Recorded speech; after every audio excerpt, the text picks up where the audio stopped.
Victory Monday here in Broncos Country, and we are diving into the film. Pat Surtain said some pretty wild things about Bo Nix. Is he playing at an MVP level? We're going to break it down on the DNVR Broncos podcast, and we're diving into the film to look at everything, and it all starts now.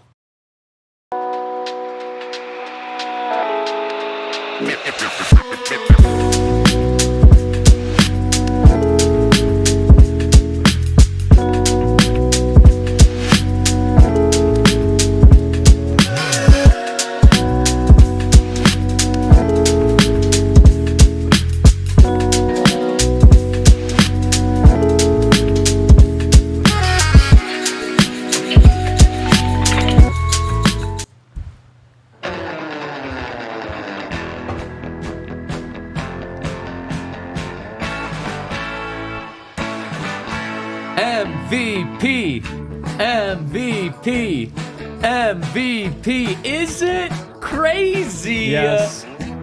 Those are Pat Surtain's words. You can blame him, not me. We'll break it down on DNVR Broncos podcast. We are live from the Toyota Lounge, driven by your local Front Range Toyota stores inside the DNVR Bar. And of course, we're presented by your friends over at Bet365. Use that code DNVR365.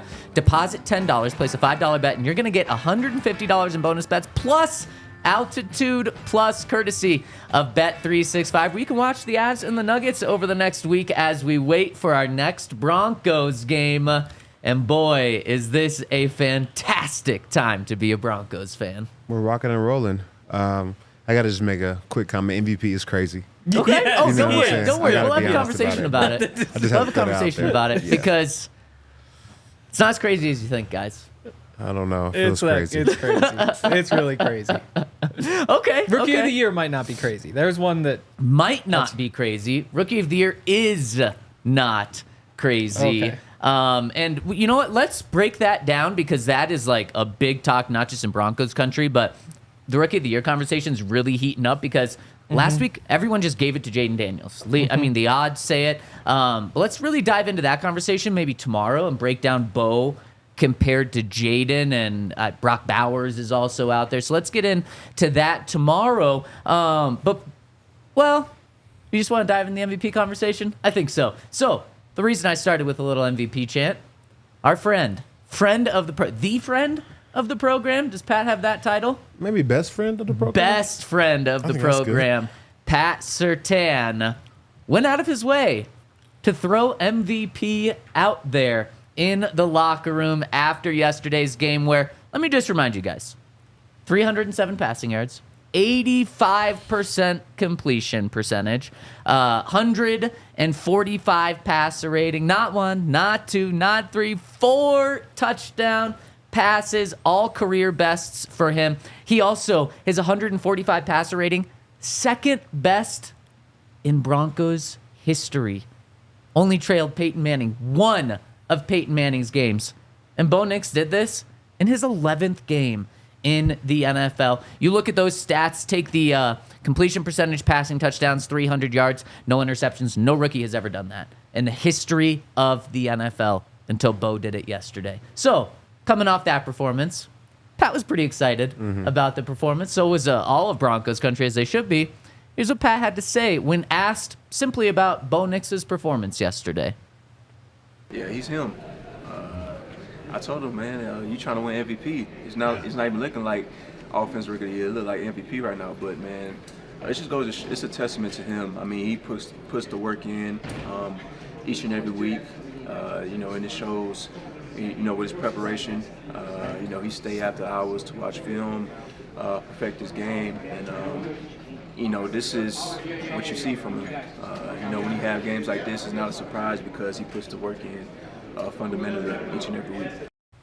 All right, so you guys are calling me crazy, looking at me with funny looks. Why don't you tell that to Pat? Pat, you're crazy. Yeah, that's insane. There we go. No, man, I think, the glasses were fly. He looked dope, but they were just maybe a little bit too tinted. You know what I'm saying? I don't know if he's able to see the entire league. You know what I'm saying? yesterday. So really quick with the glasses. So Pat always is the last one to talk in the locker room because he takes forever to get ready after games because he cares about his appearance. So that's not a negative thing. But he's always wearing the crispest outfits, but then also has the jewelry on. And he learned a lesson from Aqib Talib. You do not wear chains on the field. So he puts his chains on. Then he had his sunglasses, those Louis Vuitton glasses that you were talking about. He had them just hanging from his collar. Yep. And midway through the interview, reporter actually told him, why don't you have those glasses on? Put those glasses on. Bring the swag. And so Pat followed along, put the glasses on, and was rocking the Louis glasses. Man, he has swag. Oh, yeah, for sure. You know what I'm saying? That's drip, that's sauce, swag, whatever you want to call it. He got it. You're bringing some of that today. It's a light day, you know what I'm saying? I gotta say, yesterday, and by the way, shout out, we'll dive back in this in a second. Yesterday, you crushed it, Todd. You did the pregame show, the tailgate, live from the tailgate. Then you went in to the stadium and you called the first half of the game on KOA. I've heard from so many people at this company, but also people reaching out to me saying Todd did a fantastic job. Unfortunately, I wasn't able to listen, but of course, I'm sure you killed it. I told you before I went in. Get your radio ready. Todd, we talked at the stadium. Yeah, at the stadium. It was me, you, and Romy B. You don't have headphones or anything? Romy had a radio. She was like, I'm going to listen to you. But I was like, Zach, make sure you get your radio, man. And she had a radio. I'm like, I haven't seen one of those things in ages. But I you would have have listened to you if I was. right? Yeah, I have headphones. There you go. I don't crazy, have access to a radio. You don't need a no. Oh, okay. You expect your boys to support you, but you know, It's as easy as listening to us. Okay, Henry's blasting me. Why didn't you listen to Todd yesterday? I was at the tailgate. That's not true. That was after the tailgate. You were at the game. I did after the tailgate. It was during the game. Well, I gotta find some new I friends. was also at the tailgate. I gotta find some new friends. Anybody out there? That's why Todd's gonna leave. Not to be a I was at coach the because we don't tailgate. listen to him on the radio. Man, I met so many awesome people out there. And by the way, shout out to everyone that was at the tailgate. I wasn't there as early as Todd was, so if you made it to that part, awesome. I got there when the liquor was flying a little bit. Yeah. I didn't get to partake, unfortunately. But just shout out to everyone that shows up. We had over 150 people there. It just shows how cool this community is. And it's I know a lot of you tell us it's cool to meet us. It's really cool for us to meet you as well. But anyways, back to Pat Surtain. So Todd, congratulations. You're crushing it. It's really cool to see. But now, crush Pat Surtain's dreams of Bo Nix, playing an MVP level. I don't know. This is the first time he said it. You know what I'm saying? Yeah. So I think you're just in the moment, right? You just had a big game. Bo went and played well. You know what I'm saying? I think that's what this is. It was really nice of him to say. Like, it's just what you do. You hype your teammate up. Just like, while Todd did a great job yesterday, even if he did like a decent job, we'd be like, "Oh, great job, Todd!" You always level it up for a teammate. What if you didn't even listen to and see his performance? I heard from people that it was great. I heard from people that it was great. I mean, wait, it was great, so I should say it was amazing.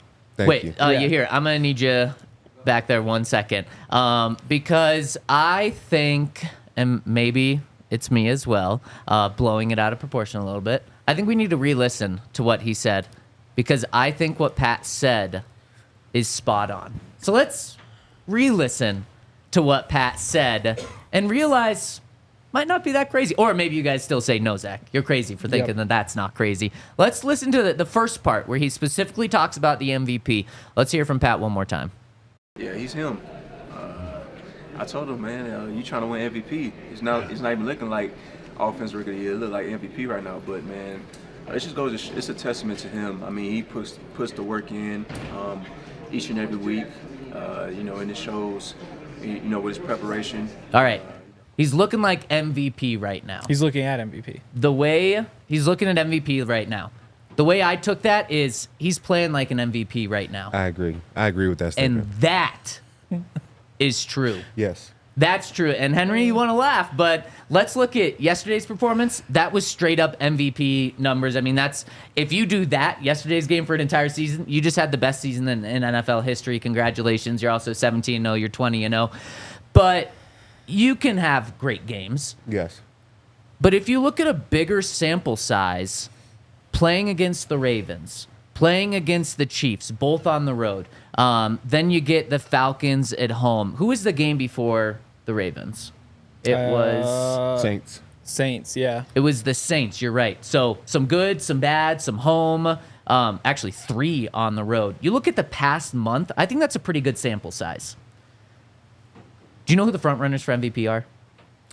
Lamar Jackson. Lamar Jackson's 2, because yesterday Josh Allen jumped him for the favorite, at least over at Bet365. In the past month, the past 4 games for each of these guys, Josh Allen has 8 touchdowns and 5 interceptions. Total touchdowns and 5 interceptions. Lamar Jackson has 10 total touchdowns and 1 interception. Bo Nix has 11 touchdowns and 1 interception. So you look at the MVP and you look at the guys that are at the top of the MVP list. Bo Nix, in terms of like very important numbers, and I'm not just cherry picking those are just the ones I looked at. Maybe his passer rating's also better. I don't know. But those numbers, crucial numbers, he's better than the front runners right now. And it's not just one game. This is a 4-game sample size, playing against some difficult teams as well. So that's how I hear it from Pat Surtain. I didn't hear Pat say he should be the front runner for MVP. He's playing an MVP level. And to me, that is not crazy. Pat Surtain is spot on. I think that it all stems from this game, though. This game helped, for sure. For sure. And I think the last 2 games, we didn't get the win. So it's tough to put him at the MVP race when your team has taken a couple L's. But I think he was playing like MVP yesterday, and I think that's what prompted Pat to say it is yesterday's performance was the MVP level performance for sure. But to be fair, don't all MVPs have MVP level of performances? They don't have those games every single night. Like Peyton Manning only threw 7 touchdowns once, which is obviously incredible, and then went on to have a fantastic year. But if we're going to take that game out from Bo, you would also do it for Lamar Jackson. 2 games ago, Lamar Jackson had 290 passing yards, 75% completion, 4 passing touchdowns, no interceptions. Who did they play 2 games ago? The Ravens played the Bengals. And that was the Thursday night game like 10 days ago. And the game before that? I see what you're saying. The Broncos. Yeah. And what did he have? 3 touchdowns, 280 yards, 0 interceptions. So head to head, I think he won that one. I think Bo is a good player. I don't think we can talk about MVP. Really quick. So we just went through a couple of those games for Lamar. For sure.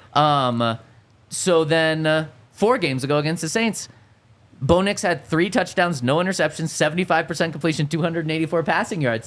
I am just trying to, it sounds crazy when he says it, and it does feel like what Henry's saying, like, man, this is just a teammate supporting his guy.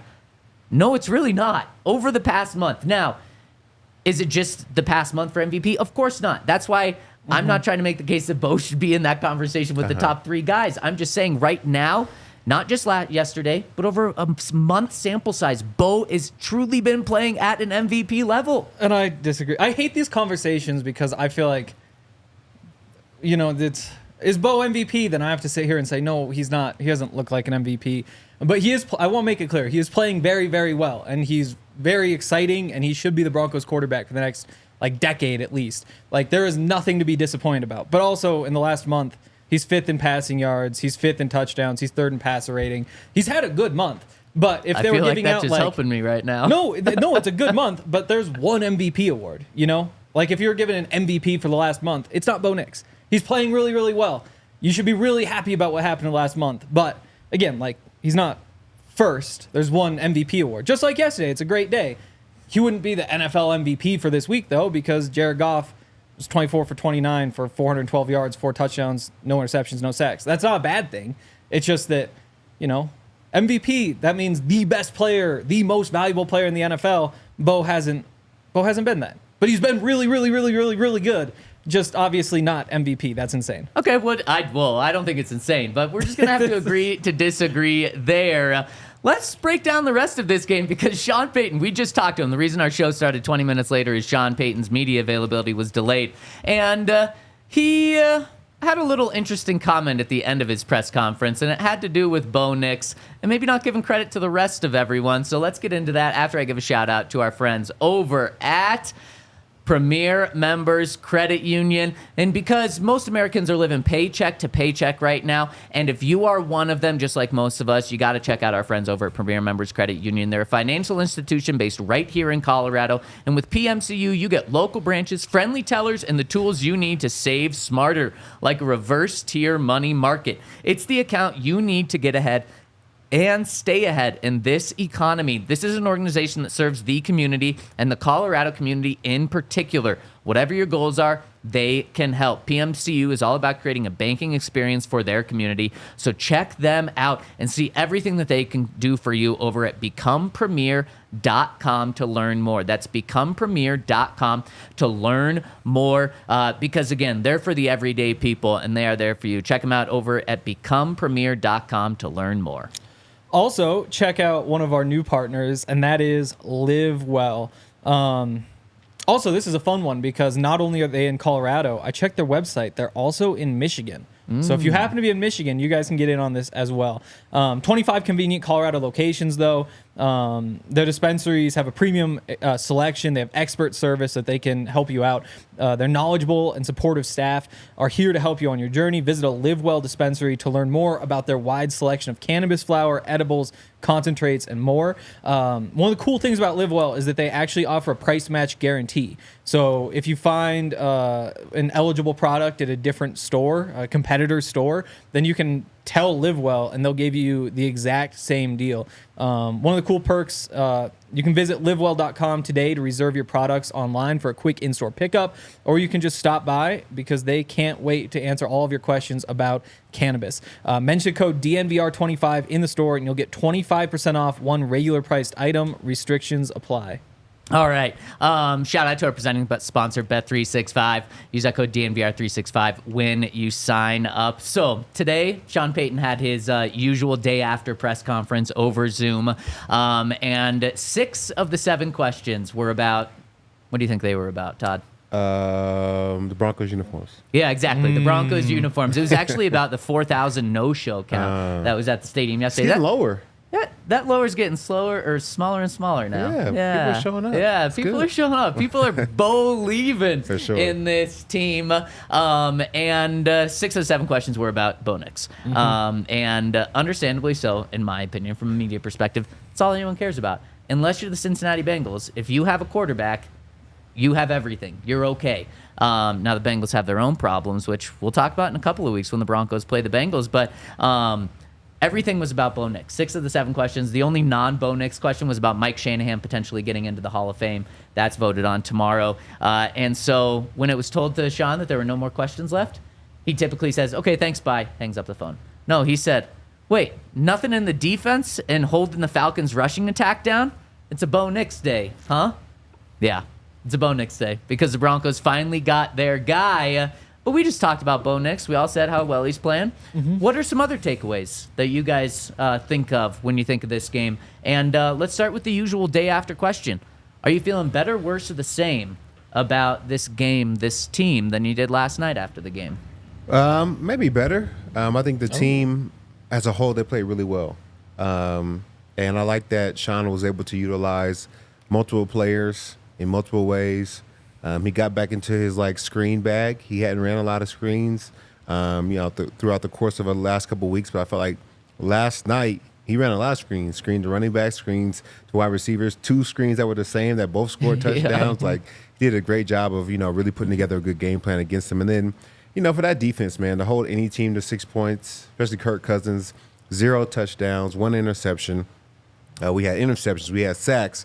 We stuffed Bijan Robinson all day long, but they had a great day yesterday. It sucks that no questions were asked about the defense, man. We always get, short end of the stick, but defense played well. Okay, well, I want to be fair. Yesterday, I did ask Sean about the defense after the game, so I tried to give the defense their props. Thank you, man. And an interesting thing that Sean said, as much attention is on Bo. Yesterday, Sean said, we thought the key to this game was winning the rushing battle. And that meant us having more yards than them. And it started with the defense because number 7, Bijan Robinson, Zach Allen after the game called him a top 3 running back in the NFL. You could feel and hear how much respect Sean Payton had for him. And the defense held him to under 3 yards per carry. Yep. Bijan Robinson was a complete no-show, non-factor in this game because of the Broncos defense. So tons of credit there. And I'm going to piggyback off what you said. I agree. I feel better about this team and this game yesterday than I did yesterday. And I felt as good as you could yesterday. And I think the reason is because everything was focused on Bo, as it rightfully should be.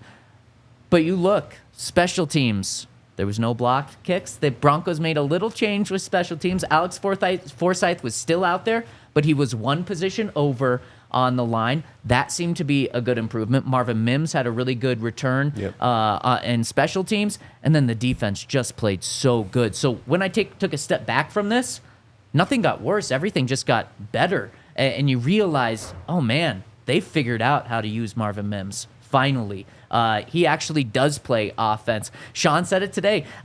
In the year and a half he's been here, he's never had success with wide receiver screens. And he said it was like, it's kind of mind baffling. Like, what? And then yesterday, they had 2 go for touchdowns. Yeah. And he said, I don't want to say we were giddy, but we were really excited and happy that finally worked. So the offense is starting to open up. So that's why I feel even better today.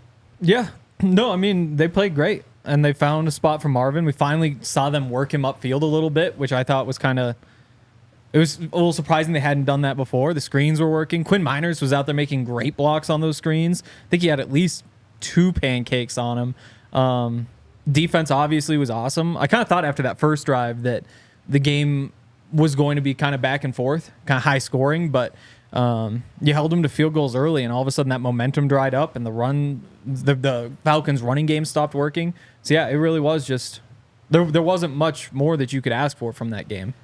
I feel like it's really important to point out, I think there were 2 very key turning points in this game. After the game, Bo Nix said the most important play of the game was converting that first 3rd and 9, where the Broncos were stuffed on the first 2 plays, and then on 3rd and 9, they convert. Bo hits Courtland for a first down, and then, honestly, the rest is history. Broncos score a touchdown that drive, then go forward the next 5 drives, scoring touchdowns, and by that time, the game was over. But then, you just mentioned it, Henry, they held the Falcons to a field goal because it felt like, man, there's going to be 8 drives in this game, and it's just about who has the ball last to kick a game-winning field goal. But because the Falcons moved downfield with ease, and then they kind of shot themselves in the foot by getting 2 penalties, going from inside the red zone to outside the red zone. Broncos did a good job keeping them there. And then after that, it was just like the Falcons were like, well, Broncos scored another touchdown. We're down 14-3. This thing's over. And the Broncos just did not let up.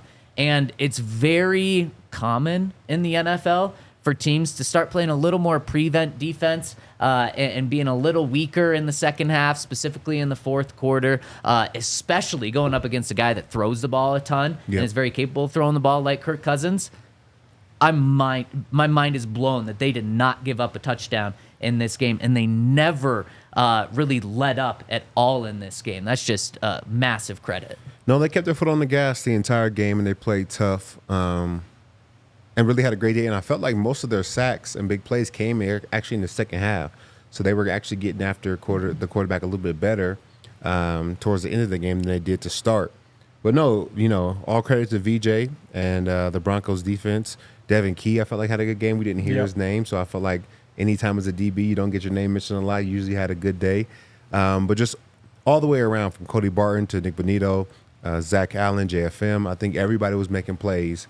And they all did it at different times. So I think that really helped the defense to get off the field, have a couple 3-and-outs, make some big plays, and ultimately, stuff this Falcons offense to only 6 points. And it's another week where Nick Bonito had a good game, but he could have had a great game. And this one wasn't even as much his fault because there was that fumbled snap where they gave him a tackle for loss because he got the quarterback instead of the sack on the play.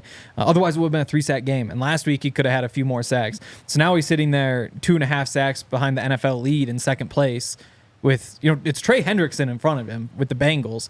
As soon as the Bengals lose another game, lose another 2 games, the season's over. I wonder, and that's when like any little injury turns out to be like, I might as well take a couple weeks off. No reason to go back out there. I think the NFL sack lead is in play for Nik Bonitto, and it's just a shame because there were a few more sacks out there the past couple weeks. Otherwise, he'd be right on top of it. Man, I'd make the argument Nik Bonitto's playing MVP level defensive football Give right him the now. award. I mean, you I look actually though. made the bet this morning, 100-1 on Defensive Player of the Year. Oh, I For love Nik that. Bonitto? Yeah, and Oh, I think wow. because even if he leads the NFL in sacks, it's gonna be tough just because Yeah. he's Nik Bonitto. Like if he and TJ Watt have the exact same numbers, TJ Watt's gonna win the vote like 10-1. Easy. But it's Nik there's Bonitto a right reason now it's is 100-1. a sack and a half more than TJ Watt, Yeah. just to show how well. and TJ Watt's he's minus playing. 200 to get it. Yeah. There you go. And I think a big thing, and it's good that attention is being called to this. John Gruden called the Broncos defense after yesterday's game the anonymous crush, because he said like they're playing incredible. Obviously, reference to the Orange Crush, but no one knows who they really are. And Henry, to your point, like people don't know who Nik Bonitto is outside of Broncos country. He continues to be second, or maybe push for that first in sacks. They're gonna have to know who he is. And when you get national people finally talking about the Broncos defense, that happens. And just an incredible game all around because the offense dominated, the defense dominated, 38-6, a 32-point win. That's about as dominant as it gets. What more could you ask for? Like, this is exactly what we wanted from, the Broncos team that we haven't had in so many years. I don't know when we just had like a dominating win over above 500 team. Like, they weren't slouches. This is not the same as beating the Saints and the Panthers. Like, Right. the Falcons are a legit team. They're top of their respective division. Like, it was a good win, a tough win, and we made it look easy. So we can have more games like this. I'm excited. Man, Todd, it's such a good point, and I'm really happy you brought it up because it's something I've thought about too. This was a 6-4 football team. Yep. That it really looked like the Broncos are playing the worst team in the NFL, which you can make the case as the Raiders, being at 2-8 right now. Now the Broncos get to play the Raiders. Yep. The Broncos have beat up on the Panthers. They've beat up on the Saints. Those teams might be better than the Raiders this coming week. Broncos opened as a 5.5-point favorite. Oh my gosh. The Broncos, this might be the week where we're talking about, does there have to be style points in a win? Because, and that's all credit to the Broncos, because they're playing that good and the Raiders are that bad. And it just felt like that was the team they were playing yesterday, not a team that, are they at the top of the NFC South right now? Yeah. Yeah. And I mean, that offense is just ridiculous. Like, I don't know what the numbers are now, but coming into the game, they had 2 receivers in the top 8 in receiving yards. Like, there was no other team with 2 in the top 15. Like, that's 2 really dominant receivers. We got Kyle Pitts, who's 5th in receiving yards for tight ends. Bijan Robinson is 4th in the NFL in yards from scrimmage. Like, there's just weapons all over the place, and they put up 6 points. Kirk Cousins, 5th most passing yards entering the game. Yeah. Yeah. Just very impressive. Let's dive into the film to get a better idea just of how the Broncos were this dominant. And let's do it after I give a shout out to our friends over at Toyota, where my father-in-law has a Toyota RAV4 Prime, is what it's called. It's a plug-in hybrid. Wow. Was in that this weekend. And man, it is such a cool car. And Toyota just keeps pushing the game with plug-in hybrids. So if you want to take it on long road trips, you still get the gas hybrid engine, but it's plug-in. So you also get the electric component as well. And if you want to check out any of their electric cars, they've got, or hybrid cars, they have 16 different hybrids to choose from, like the Tundra iForce Max hybrid truck, which just gives that truck even more power. They also have 17 different models available with all-wheel drive or four-wheel drive, like the 4Runner. Snow's coming here, so you want to make sure you have the best car for these winter conditions. So check them out over at your Front Range, local Front Range Toyota store, the location near you, AutoNation Toyota in Centennial, Courtland Toyota in Boulder, Groove Toyota in Littleton, Mountain States Toyota in Denver, Stevenson Toyota East in Aurora, and Stevenson Toyota West in Lakewood. Toyota, the official automotive partner of the NFL and the official vehicle of DNVR. Also, shout out to Bet365. I had a tough start to the weekend on Friday when the Nuggets and Avalanche both lost, and I screwed up my college football bet. But over the course of the weekend, it all came back, including at last night. was able to get the boost, which was 50 receiving yards for Jamar Chase and 2 touchdowns for Herbert. That hit easily. And then put a little money on the Chargers to win when they were like plus 210 at the end of the game when they lost all momentum. Obviously, Broncos won. There are a whole bunch of great things. And you can join me over at Bet365 where they have more than 10,000 boosts every single month. So keep an eye out for our custom boosts in particular. They got perks every Sunday, every Thursday for their Thursday Night Football, early payout offers. And right now, as an official partner of the Denver Nuggets and the Colorado Avalanche, new customers can get $150 in bonus bets when they bet $5. And they also get 2 months of Altitude Plus. So use the code DNVR365 when you sign up to take advantage of that deal. Must be 21 or older, physically located in Colorado. Please gamble responsibly. If you or somebody you know has a gambling problem and wants help, call or text 1-800-GAMBLER. An extra shout out to Bet365 since our presenting sponsor. So let's dive into the inside scoop with Todd. What's your title now? KOA color analyst, DNVR Broncos podcast host, Super Bowl 50 champ, Denver Broncos coaching intern. I mean, where do you want to go here? I think if we could just put that all before my name, I'm happy with that. And every time we reference you, we have to read the whole thing. Yeah. Okay, so let's turn it over to KOA. All right, let's dive into the inside scoop. I think it was only fitting to start with the first touchdown of the day. We call this play "Oh Shoot." That's the PG version of it, but you guys get my drift. This is a good one because Marvin Mims starts out over here. He motions back, and then he's going to motion again out to the right side of the offense. And what happens is the defenders get confused on whether they're bumping it or whether they're supposed to run with it man to man. So what happens is you have, one linebacker that's going to have Javonte come out the backfield. Now between these two, they have to decide whether he's going to take Marvin Mims coming back or if the safety or the corner is going to run back to the other side. But because they can't figure it out, you get 2 guys looking at one guy and nobody's worried about the tight end. And the tight end right here does a great job of acting like he's blocking for about 2 to 3 seconds. And then he releases across the field. You got 2-on-1. The linebacker that has Javonte is going out the picture, and you got Nate Atkins wide open, ready to score this 12-yard touchdown. Does a great job getting to the end zone untouched. Great play. And they say, "Oh, shoot," because by the time you realize it, that's what you say when you're on the field. That's what they say. Oh, shoot. Yep. Yeah, shoot. Okay. That's what Phillip Rivers says. Yeah. Oh, shoot. Also, the Davis Webb, you can see on like the all 22 version is on the sideline before Bo even throws the ball. He's got his hands up in the air because he knows what's about to happen. Yeah. And People got to pay attention to Nate Atkins. He's a weapon. It's tough, man. I think there's just so many moving parts that you're looking at all the eye candy. You forget about that tight end that looks like he's blocking for a second. I really felt like, and we're probably going to dissect this with the rest of the inside scoop, I felt like yesterday was Sean Payton's best game as a play designer and a play caller. Yep. He helped Bo Nix out and the entire offense out a ton. I could have thrown that pass, I'm pretty sure, to Nate Atkins. He was that open. And that was just, Sean had the right called it at the exact right time. Yeah, I'll give you credit, man. I think you can have made that Thank you. know? Yeah, you hear was laughing back there. I think. Next one is a play from Marvin Mims. It was a 30-yard catch that he had. But once again, like you said, it's another great play design from Sean Payton. So this is like a 3-by-1 look. You got 2 running backs in the backfield. And what Sean Payton does right here is he knows they're playing zone. So what he does is he overloads the zone to this left side.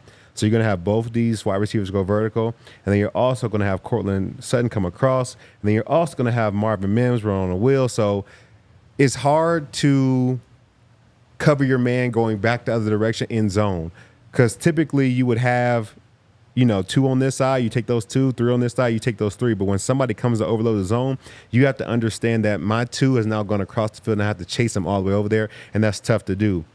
And so because of this play, the defensive end doesn't take Marvin because I think he's supposed to have Marvin. That means the linebacker is going to now come back from this left side all the way to the right side to get Courtland Sutton. So really, in all actuality, it's a great play design because if he does take Marvin, okay, then Courtland's wide open. There's 2 different outlets for Bo to hit right here. He finds the wide open man in Marvin Mims. Marvin Mims goes for like 30 yards, uses his speed, and he's been, a good weapon for this Broncos offense. So Marvin Mims on a defensive end. Yeah, I would take that matchup. Yeah, I would Yeah. take that too. And again, this is Sean and Bo obviously making the right read, but just dialing it up. And I love how they've been using Marvin over these past few weeks. Yeah. I'm curious because I think he wound up with like 3 carries for 5 yards or something like that. You don't need him to be efficient running the ball. But I'm curious, like if you can just get like 3 yards per carry out of that so that the defense has to at least like respect that it's a threat, all of a sudden this looks like it could be an awesome package. But you just need to get a tiny bit out of that running game so that the defense has to wonder whether they need more linebackers and then whether they need to respect the run. Yeah, exactly. And that's what I think he's been setting up this whole time with this package. He's just been running them. He's just been running them. Yeah. Okay, now he can run wheels. He can run 7 routes. He can run whatever route he wants to run. He's a wide receiver at the end of the day. So Yeah. it's going to be tough for anybody to cover him that's not a DB. And then the day you decide to put DBs in, okay, now we're going to see if he can run for 5 or 6 yards a carry. And I'd almost just tell him, like, hey, once a game, we're going to line you up with a fullback out there. You're just going to have to plow forward. It might hurt, but just to, like, go get your 3 yards so the defense knows it's possible. Like, one painful play a game, and the rest can just be fun. Sounds good to me. All right, next one, we got the great play to Vele. It was another 30-yard strike. I felt like this was my favorite play from Bo Nix all day. The best throw that Yep. he had all day. They're out of a 3-by-1 gun weak set, and they're running the quarters concept. So you got, this linebacker on number 2, the corners on number 1, with Courtland Sutton, and then Marvin Mims. Bo Nix is able to fit this ball in between Jesse Bates and Courtland Sutton, and we talk about them as kind of like the best tandem of safeties in the NFL, have over 50 interceptions between the two, and he does a great job of threading the needle in between this linebacker, this safety, and then Justin Simmons over the top, which was who you'll see coming to the picture later. He does a great job because honestly, because of how the play is set up, this safety has no work. There's nobody for him to cover. He's literally sitting in a quarter of the field, and he's locked up on him. This linebacker's going to have 2, so he could poach any route coming from the front side of the formation. But Bo Nix does a great job of making a throw that he was not able to get to, and it leads to a big play for the Denver Broncos offense. Yeah, and I'm so happy you highlighted this, just how difficult it was. And just perfect read, perfect throw. For sure. All right, next one we got. This was the touchdown from Javonte. I thought this was just good effort by him, good effort by the team. And this is what you want when you talk about being like a dominant team on running the ball. You have to be able to enforce your will on people. So they did a great job. They're running like a zone, like stretch weak. And what I really love is you see like all these old linemen up on safeties and linebackers. Like not only are they handling the front 4, but Quinn Miners is able to get up on the second level. Powers is able to get up on the second level. So they're doing a great job getting to the second level and really springing Javonte, because right here, he doesn't even get touched until Justin Simmons, the safety, who's sitting at about 12 and 11 yards, goes up to make the tackle. Like that's the first time anybody puts a hands on him. And as a running back, it's fun making people miss, but if I can run free, that's exactly what they want. And I like this play right here because this is a tough tackle right here. I think Justin came up and he did a great job of, stopping his momentum. And if he doesn't get this push, I really think that Justin's going to make this tackle and it's going to stop. They're going to have to find another way to get into the end zone. But what you see is, look at little Jordan Humphrey's already about to start pushing. You'll see Courtland Sutton come get in the mix. Quinn Miners comes and gets in there. You got the whole offensive line, really whole offense coming and pushing you in to the end zone, and that results in a great play and a touchdown. That's just imposing your will on your opponent. And I got to say, in the locker room after the game, this was the play that had guys light up more than anything else. Bo, everyone was giving him all the praise he deserves. We showed you the highlight of Pat. But even the defensive guys, even Pat, after saying Bo Nix is playing an MVP level, lit up even more when talking about this play. And Pat wasn't on the field. He was watching. And it was just like, it was that feeling, Todd, of, man, the offense is going out there and imposing their will and dominating as a defense. Let's go do that too. And then the offense just carried that momentum. But this is a play that just got people to light up. Yeah. Javonte was just giggling when he was talking about it. It was the first thing he wanted to talk about, was like how he was just getting pushed and like his feet were just dangling in the air. He didn't even have to touch the ground. And it's just good to see him have a game like that where it wasn't high volume, but he's had obviously a tough time. Like most of Broncos country probably doesn't want him to be the starter at this point. because of what they've seen from Audric. He's kind of gotten lost in the shuffle, which is just a tough place to be in, especially in a contract year, especially when he knows what he was before the knee injury and probably thinks he can get back to. But even if you take this run out, his longest run of the day, he was still over 5 yards per carry. I think you throw in this one, he's at 6.6. And all of a sudden, it's like, yeah, we're getting back to real Javonte. Yeah, was running with a different energy. He looked fast. Yeah, he looked fast. He looked quick. He looked powerful.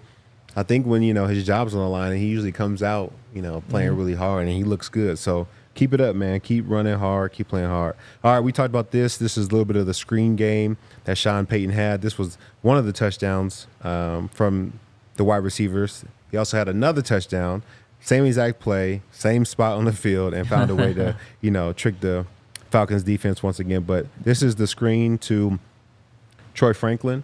And what I like to see is just a body on a body, a hat on a hat. So you got Burton coming out the backfield, one-on-one with Judon, and Judon easily has 40, 50 pounds on him. You see Quinn one-on-one with the linebacker. You see Courtland Sutton one-on-one with the corner. Like, he is completely untouched. We talked about it on Javonte's run. Like, this is great block. Look at this block right here. That's getting thrown out the club. Like, sir, you're done. You had too many drinks. You got to get out the club. Like, these guys are running scot-free and able to find the end zone just because the offensive line is blocking so hard, so tough, doing a great job, and they care about it so much that it's allowing for other players to eat. And they're really playing selfless football right now, and that's what allowed for Marvin Mims to get into the end zone right here. So is it that selfless football? Is it the design? What is it that allowed two screens to go for touchdowns yesterday, where Sean Payton was the one who admitted we haven't had success on wide receiver screens the first 18 months I'm here? I think it's the effort. I think this is what's setting people apart, because even right here, you look at Courtland Sutton, like, there's no way this guy is going to make the touchdown, and he's still blocking him, like, aggressively, trying to throw him off to the sideline. Like, they did a great job allowing for Troy to have nothing but space. I mean, the first time he is touched is right here on the 1 yard line. He's in. Yeah. Like, they did a great job. You got guys blocking in the end zone. Like, that's what you want to see from your offense. This one's my favorite. Culture. Yes. My favorite, because you can just look at Quinn and the guy he just blocked, who's just laying on his back in front of him, and Quinn just standing there. Yeah. Told you to get out the club. The other thing about this one is that sometimes the Broncos kind of telegraph their screens.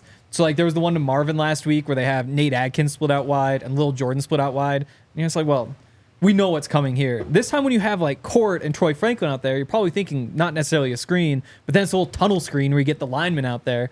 And I'm not sure if that catches the defense off guard, but at the very least, you wouldn't think they'd be keyed into it. Yeah, I think this is just another way of setting up the screen. Like, what you're talking about right here is they usually have a 3-person bunch to form their screens. And what that does is that just brings another linebacker or defender out into the mix. And it makes it tougher to block these. But when you bring the fullback, it's the same thing as having the tight end right here, but you just disguised it a little bit better. And because of that, I think you do catch them off guard, and they don't expect for you to be running a screenplay, and it works out really well. I love it.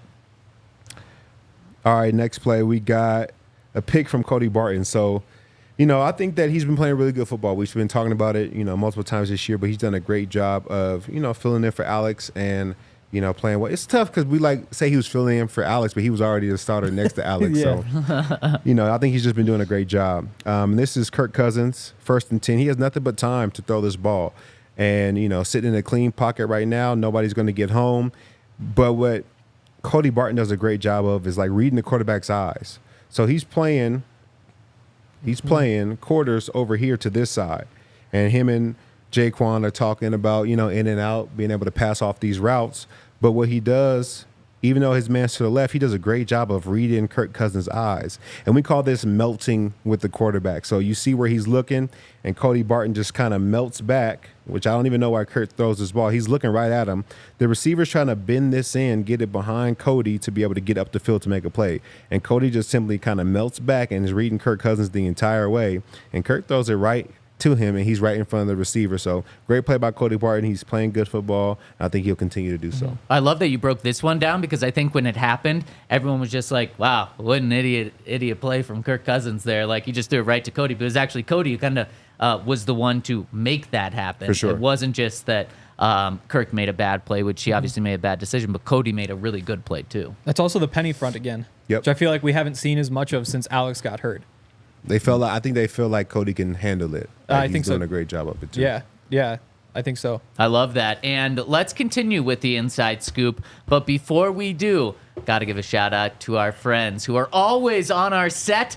That is our friends over at Coors Light. We got Coors here. Coors was flowing at the tailgate yesterday. It was flowing at the bar as well. And if you want to get Coors Light to chill, whether it's for Monday Night Football tonight, whether it's for Thursday Night Football coming up, or Broncos Raiders on Sunday, Coors Light is all about chilling. It's brew chilled, it's bottle chilled, it's serve chilled. So much so that they have their cans and their bottles turn blue when it's a perfect chilling temperature in there. And if you want to get your hands on Coors Light, you can check them out over at CoorsLight.com/DNVR. That's going to set you up with Instacart delivering it straight to your door, so you don't have to leave the house if you just want to chill with Coors Light. Make sure to check them out. Again, it's all about chilling. Whatever the moment is that you want to chill, Coors Light is there for you. So go to CoorsLight.com/DNVR to get it delivered to you with Instacart. Celebrate responsibly. Coors Brewing Company, Golden, Colorado. And check out DNVR events. We throw a bunch of awesome parties, including yesterday. That tailgate was a lot of fun. I was there I got there at like 11:45 probably, and left around 1:30 to head into the game. So I got a good almost 2 hours there. It's a good time. Got to watch the guys of the pregame show, which I think is going to be the plan moving forward as long as the weather is decent. But yeah, fun seeing that. Fun with the DJ. They got all the games out there. Couple too many Atlanta fans, but it is what it is. And we've got all sorts of other stuff too. If you want to go to not the ride-alongs, when everybody goes, not the field trips, not the road trips. I'm going to make you figure this out. When everybody goes together, we have Milan Hajduk on Friday going to the Avs game. The takeover. There we go. There we go. The takeovers, they're all on the website. You can go to at @DNVR_sports on social media or thednvr.com/events to check out our calendar. Shout out to our presenting sponsor, Bet365. Use code DNVR365. And let's jump back into the inside scoop. All right, this is the Broncos defense getting back into their split look. We know that, they really like this look where they have the two linebackers mugged up in the A-gaps, and this is just Jonah Ellis beating his one-on-one block. Thought he had a great game. I know it felt good to be having a great game, get a sack against your brother's team. So he just wins right here with a cross chop. So he just chops down the inside hand of this tackle and then crosses with his other hand, and he's able to just make him look silly. He does a great job of bending, getting low, getting around the edge, and getting to Kirk Cousins. One-on-one, this was a third down, a huge play from this defense. This is why they weren't able to put up big yards. This is why they weren't able to get the ball down the field, is because the guys were up front winning their one-on-one matchups. And we talk about it all the time. Like, you can pick who you want to double. They decide to double JFM on this play. Well, everybody's coming, everybody's rushing, and I trust our guys to win their one-on-one blocks. Yeah, what a cool game for Jonah to get a sack. And then right after he got it, he either pointed to the Falcons bench or he pointed up to the 30 friends and family that he had in attendance. Yeah, and shout out to his brother. His brother had a good game too. He felt like he had like 50 tackles. So. He did. Did you see there was the balling. Special teams tackle that Caden made, where Jonah comes over and like hypes him up, like jumps over him. It's like he did just kind of like crush Marvin. Like, but people were fine with it. Also, in the first clip, he looks like some sort of like 80s like comic book superhero with like the glowing leg in there. I didn't even edit it. That was just how it was lit. Yeah. All right, this one like is Nick Bonito. He had 2 sacks today, and that's 9 sacks in 9 games.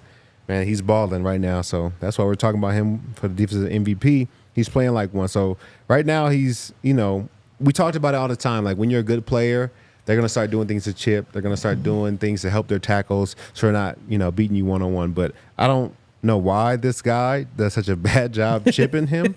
But, he kind of runs right around him, which is Ray McLeod. And then he also runs right around the tackle. His best rush right now is his speed rush, and he'll win with it day in and day out. And he's able to get to Kirk Cousins here. And I like that he, wrapped him up and took him straight to the ground. He didn't try to spin him around like Patrick Mahomes, last week, and he missed that sack. So he did a great job of getting to the ground, and good job. Yeah, incredible get off. He won at the get off. Yeah, he won with the get off, and then, I think he may owe that receiver some money.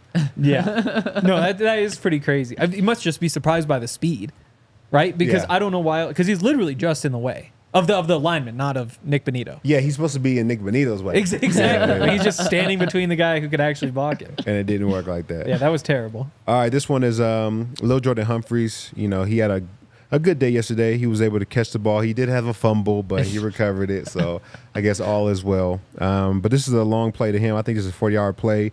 They're running a boot right here, split slash. So they're faking the run right here, play action.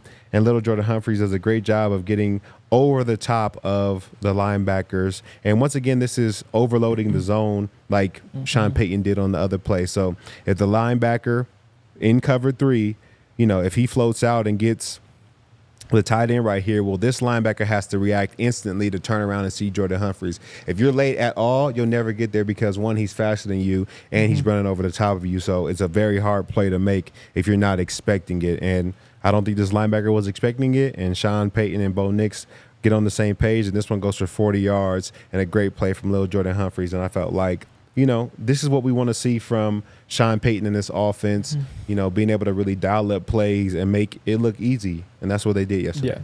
Yeah. 100%. And it's even easier when you're late in the game, you have a lead, you're running the ball well, and so the defense has to expect that you're going to run the ball. And so then you can just pull it out, and then you can throw these. I don't know. You can start toying with teams when you get a lead, and that's what the Broncos did. Yeah, you can't run play action when they're not scared of you running the ball. Yeah. So when you start having long plays, 14-yard plays where everybody's pushing the pile, they're like, all right, I got to bring my hard hat to get these running backs down. Then it's like, no, we're not running the ball. Play action, throw it over the top, 40-yard bomb, touchdown. And I was really happy for Lil Jordan. He's obviously had a couple of tough weeks. And honestly, that one of the first plays of the game when he fumbles and is an incomplete, if the fumble was actually good because the Broncos maintained possession because that was fourth down. If they would have ruled it incomplete, wouldn't have been the Broncos' ball there.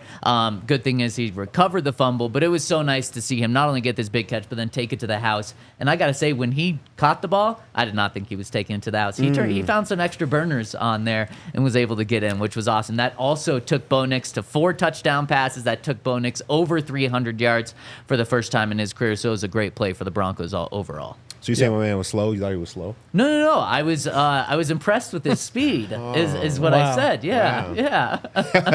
You know, he's a bigger guy. Yeah. He's a blocking He's a big, wide slow wide receiver. Yeah. He's a good player. No, he can I play. hate that everybody talks about him the way they do. He just has made some mistakes in the last couple of games. But And it's like they're little things. he made mistakes? He should have caught the ball Which one? against the Ravens. I think that's what you just admitted. No, I'm saying We said fumbled like you could before.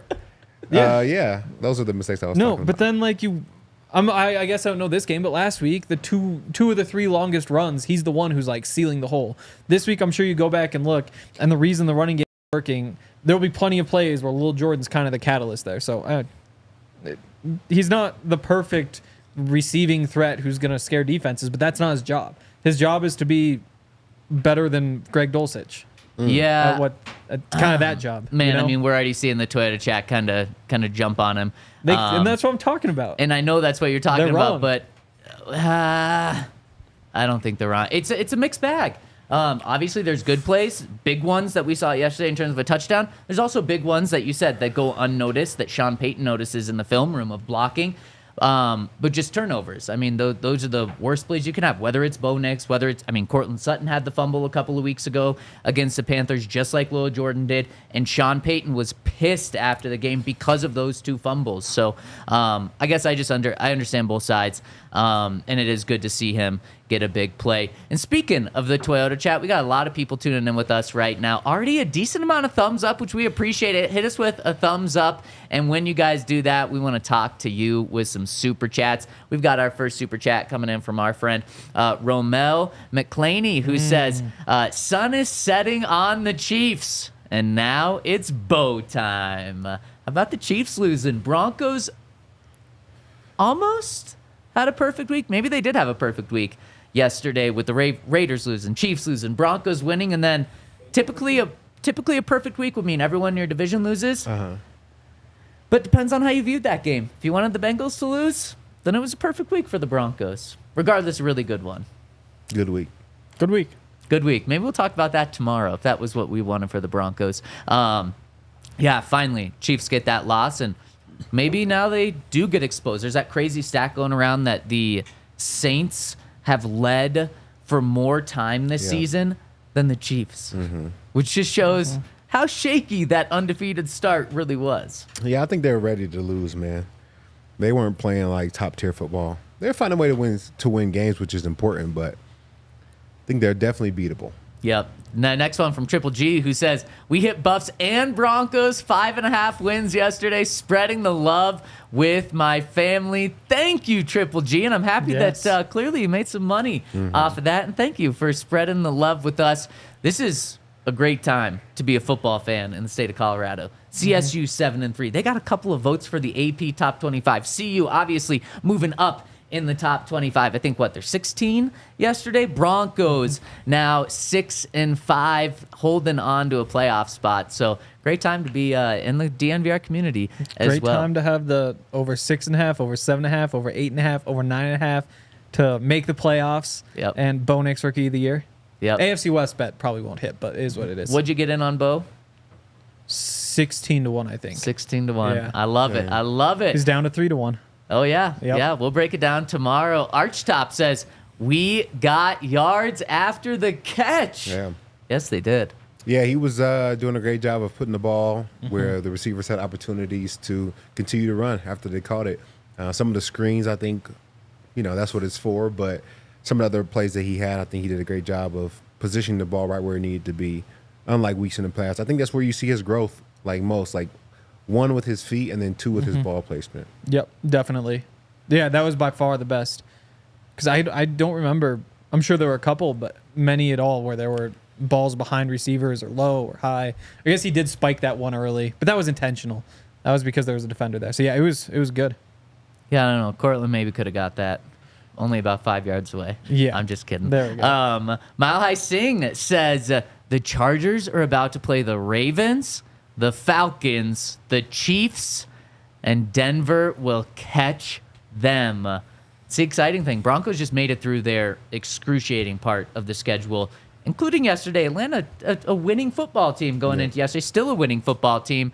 Now you have the 2-8 Raiders and the 2-8, 3-7 Browns. 2-8, I believe. And your next 2 games, one of them's on the road, one of them's at home. We'll learn today if that Browns game is going to be flexed out of Monday Night Football. Yeah. When you look at it, it's like, man, the Browns are 2-8 on their backup quarterback. The nation doesn't want to see the Browns. But on the other hand, the nation might want to see Bo Nix. Yeah. ESPN might want to have Bo Nix on their airwaves right now because he's that hot of a commodity right now. So it'll be interesting to see if that game is flexed out. That's the final game before the Broncos bye week, which we're quickly coming up on. Yeah, and I'd imagine, because the 2 real candidates to replace it were the Bengals and the Steelers.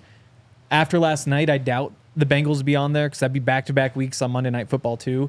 Like they're in a similar spot as the Browns at this point. And then the other one's the Cardinals and the Vikings, which maybe they don't have the fan bases that the Broncos do, but at the same time, those are 2 teams that are going to be in the playoffs.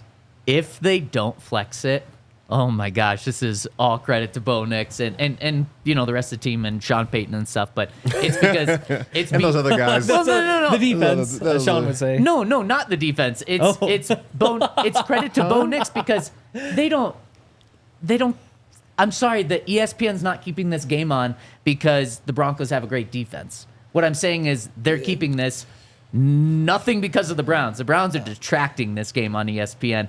And in terms of a viewership, it's not to tune into the defense. Yeah, sorry, Sean. 6 of the 7 questions were about Bo Nix because that's what people care about from a national perspective. So, yeah, it'd be Bo. But also, I mean, they wouldn't be 6-5 without the defense.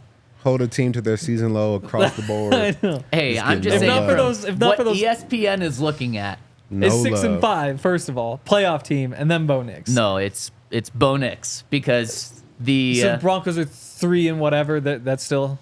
no, because it's the 2-8 Browns. So you can't be looking at playoff teams if you want to keep this game. You're selling yourself on Bo Nix, not on this is a 2 great teams going up against each other. It's not. It's one good team and a bad team. You're keeping it because of Bo Nix. If the Broncos are 3-8, they're flexing it. Even if Bo Nix is balling. Yeah, yeah. I don't know. We don't have to know about that because the Broncos aren't. A few more. TZ Bronco says, Bo Lever first, now a blessed. Wilt Nix. LFB, Whit Nix. Oh, a Whitnixer. Like you're witnessing it. I like love it. LeBron. I love it. I don't like LeBron, so I'm not doing that one. Oh, man, anything with Bo, I'm all in on.